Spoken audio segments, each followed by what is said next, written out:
Hello दोस्तों, पिछले video में हमने निमी के मॉडल सेट्स को सॉल्व किया था। इस वीडियो में हम एक और निमी का मॉडल सेट लेके आए हैं जो कि एम्प्लीबिलिटी स्किल और एम्प्लीबिलिटी स्किल का है। क्योंकि जो निमी का हमारे आईटीआई का जो पैटर्न है वो चेंज हो चुका है।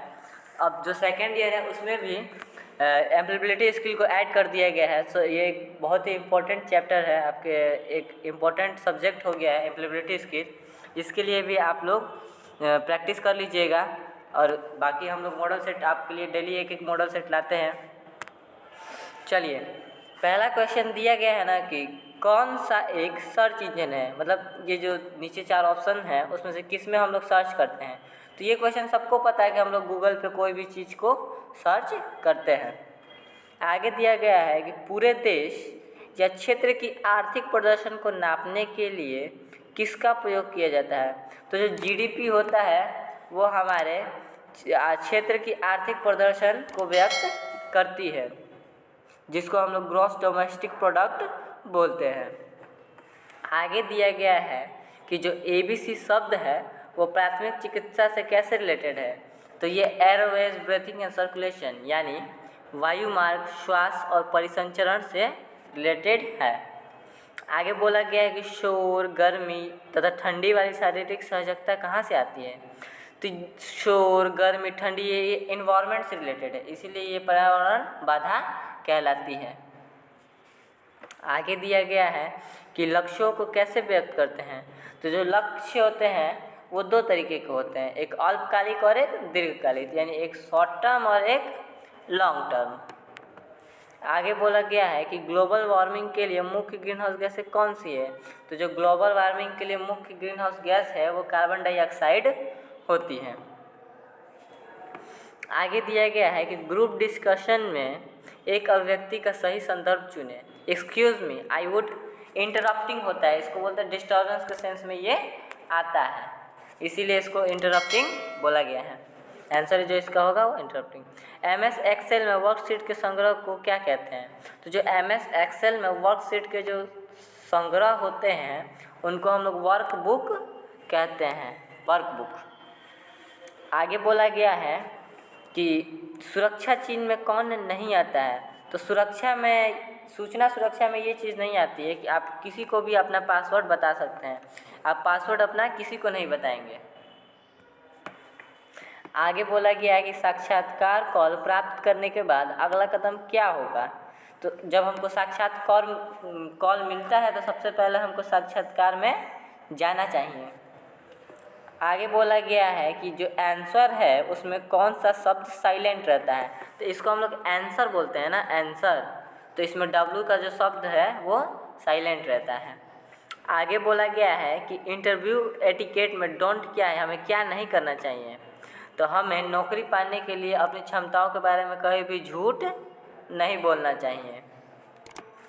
आगे दिया गया है कि वह शब्द जो दूसरों शब्दों के समान होते हैं लेकिन अर्थ में भिन्न होते हैं वो क्या कहलाते हैं। जो शब्द एक दूसरे के समान होते हैं उनको होमोफोन्स बोला जाता है, बट जो इनके अर्थ होते हैं वो अलग अलग होते हैं। आगे दिया गया है कि इंटरनेट पर की गई अवैध गतिविधि को क्या कहते हैं। मतलब इंटरनेट पर अगर कोई इलीगल काम कर रहा है तो उसको क्या बोलेंगे। तो उसको हम लोग साइबर क्राइम बोलते हैं। आगे दिया गया है कि विंडो में बनाए गए नए फोल्डर का डिफ़ॉल्ट नेम क्या होता है। तो जब भी हम विंडो में कोई नई फोल्डर बनाते हैं तो उसका नाम न्यू फोल्डर ही सेव होता है। फिर हमको वहाँ पे नाम टाइप करके अपना नाम लिखते हैं, जो भी नाम हमको चाहिए। आगे बोला गया है कि MS पेंट में कौन सा एक्सटेंशन सपोर्ट नहीं करता है। तो इसमें जो डॉक्यूमेंट होते हैं ना वो MS पेंट में सपोर्ट नहीं करते हैं। हम डॉक्यूमेंट्स के कार्य MS पेंट में नहीं कर सकते हैं। आगे दिया गया है कि द एक्सपेंशन ऑफ QMS यानी QMS का फुल फॉर्म क्या होता है।